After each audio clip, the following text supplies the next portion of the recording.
شب سوم این مجلس ای دلا بر خرابه شام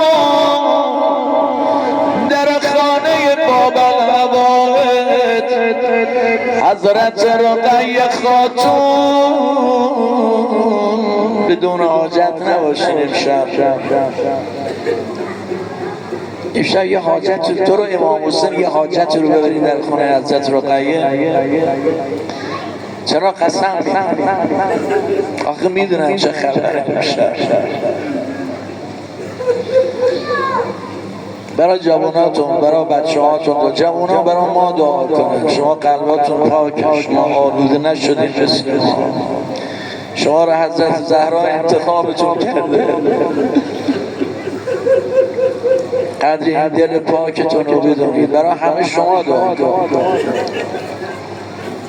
تجربه 10 سال من عرض میکنم، من ندیدم جایی که آقا امام حسین سفارش کرده باشن رو در مکاشفه در خواب یا دور که فلان روزه رو بخونید به جز روزه دختر 3 سالش حضرت رقیه. چندین جا من سراغ دارم که امام حسین توصیه فرمودن روزه حضرت رقیه رو بخونید و سعی کنید چشماتون تر بشه. اشک برای یتیم گره باز میکنه. انشالله گره های کور زندگیمون باز بشه امشب. انشالله امشب حضرت زهرا دعاتون کنن مردم. برا فرج فرزندش دعا کنید. برا حاجات دل امام زمان دعا کنید امشب مردم. مریض دارا گرفتارا حاجتمندان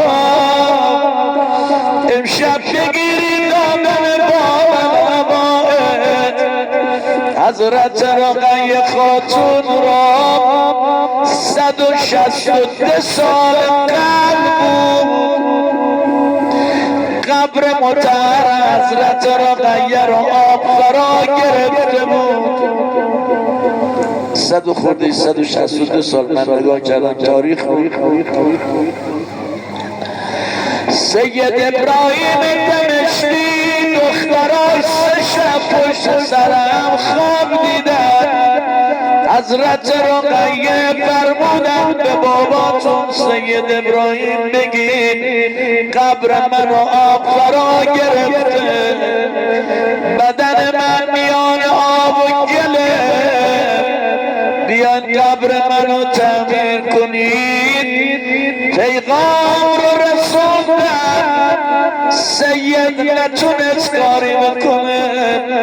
گفت من چه کار میتونم بکنم؟ شب 4 خود سید میگه خواب دیدم یه دختر خانم 3-4 ساله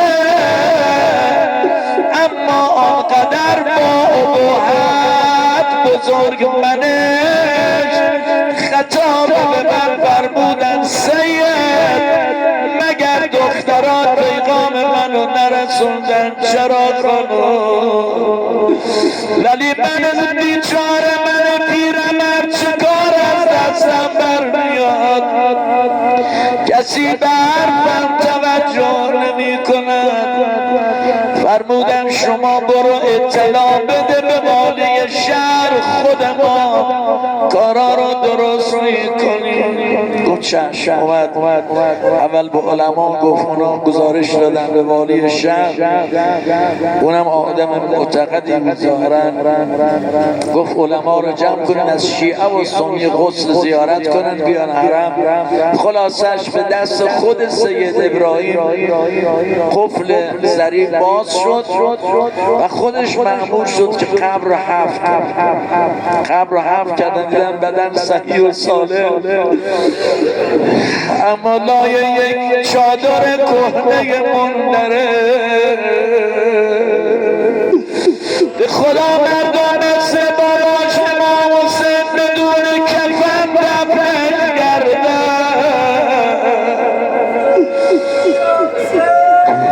بمیرم برات.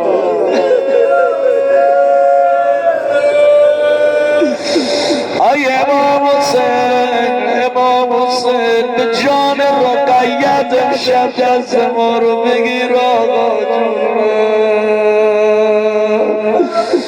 3 شبانه رو سید ابراهیمی بدن نازنین رو زانوش گذاشت، نه احتیاج به غذا نه خوابش گرفت، فقط موقع نماز که میشد بدن مطهر رو روی پارچه‌ای میگذاشت، نمازش رو میخواند، دوباره بدن مطهر رو زانوش نگه میداشت.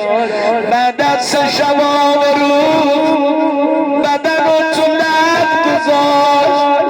یه وقت دیدن سیده ای تو سر و صورت میزنه، ای دیگه یا حسین،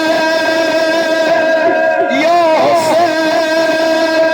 آقا کاش کور شده بودم ندیده بودم این صحنه رو.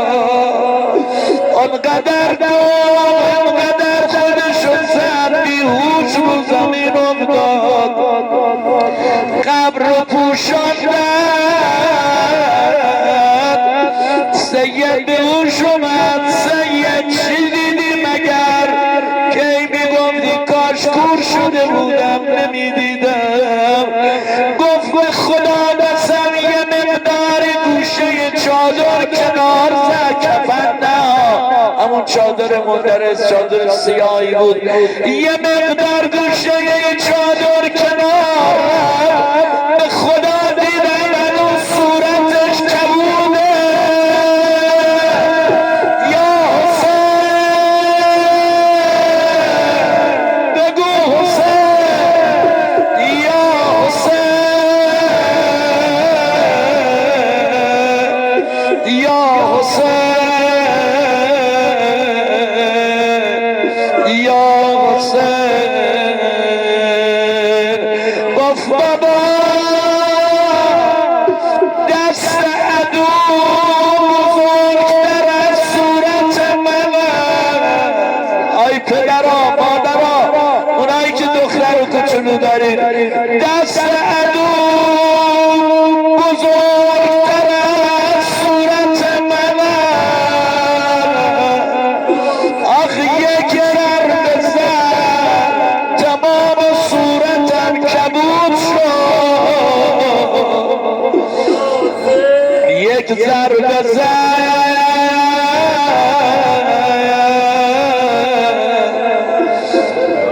تمام صورتم کبود شد.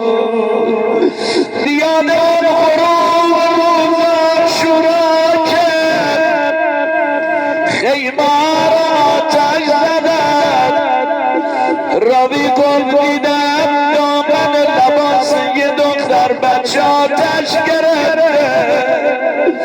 ای تو بیابان میدم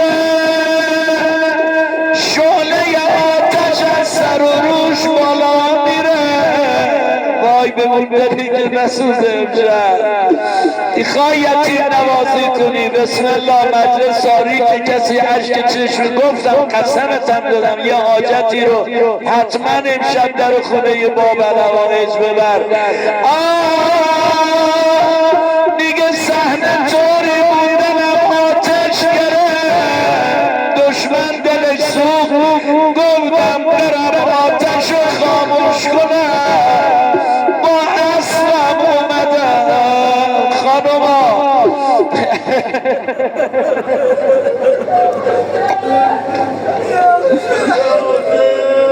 شما امشب جای مادر این دختر، آخه از مادر یتیمه بود، آخه بمیرم از بابام یتیم شده. گفت با اسبم اومدم، صدای سمرس و شنید بیشتر وحشت کرد. ای میدانی نگاه بابا، بابا، بابا. آخری ایستاد، این 2 تا دستاشو رو سینش گذاشت، صدا زد آقا به خدا من یتیمم، آقا به خدا من بابا ندارم، منو کتک نزنید. الله اکبر. گفتم نه خانم من سازارتو ندارم، فقط میخوام آتشو خاموش کنم. ناچاری آتشو خاموش کردم. وقتی این محبت و مهربونی رو از من دید زبونش باز شد. آخه همه میزدن، زبونش باز شد، یه جمله گفت، صدا زد آقا بگو بدونم راه نجف از کدام طرفه. این شنیده کربلا نزدیک نجفه، نزدیک قبر امیرالمومنینه. چه کار نجف داری؟ تو میخوام برم کنار قبر جدم علی شکایت کنم، بگم بیا ببین حسین تو کشتن. حالا نوبت شماست دل حضرت زهرا رو شاد کنید. نفستون تو آزاد کن، صدا تو آزاد کن. حضرت زهرا دعات میکنه امشب، همه بگیم یا حسین جانم، حسین حسین حسین. دردت مداوا می شود